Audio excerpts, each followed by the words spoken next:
A bunch of journos and influencers have had hands-on with Valve's new SteamOS gaming PC, the Steam Machine, and here's what they have to say. Digital Foundry say they're impressed by Valve's ability to make a gaming PC ecosystem like the one between all 4 Steam devices ahead of companies like Microsoft, and shouted out how running SteamOS gives it capabilities you wouldn't get from any other gaming PC, like downloading games on sleep or turning on from shutdown with a USB device, as well as being able to run games and programs better than on Windows machines running similar specs due to the magic of Linux and not running a million things in the background. Seriously, why using 20% of my memory at all times, Microsoft? They do comment, however, that its hardware could end up putting it quite a bit behind even other mini PCs by the time we hit late 2026 or 2027. IGN also got their hands on a Steam Machine for a short time. They praise its ability to play a variety of games in 4K without any major issues. They were also shocked at just how small this thing is in person, saying it's about 6 to 7 inches wide and about half the size of an Xbox Series X,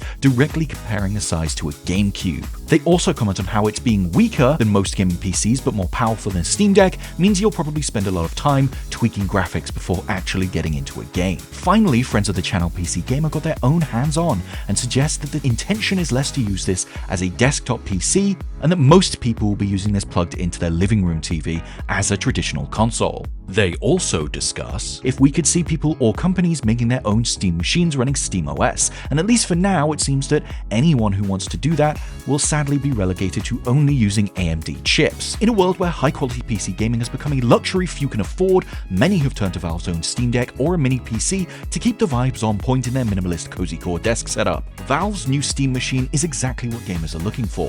One thing all of these journalists and influencers talk about though, and that the entire conversation online hinges on, is that it's clear the success of these devices rides on the price. Valve have not revealed the price of any of their Steam hardware yet, but they need to be competitive. In a world where the Xbox Series and PS5 are getting price hikes over halfway into their lifespan, the Switch 2 is launching at over $100 more expensive than its predecessor, and the Xbox ROG Ally X costs almost 4 digits. If the Steam Machine launches anything close to the price that the Steam Deck launched at, Valve could have the market cornered.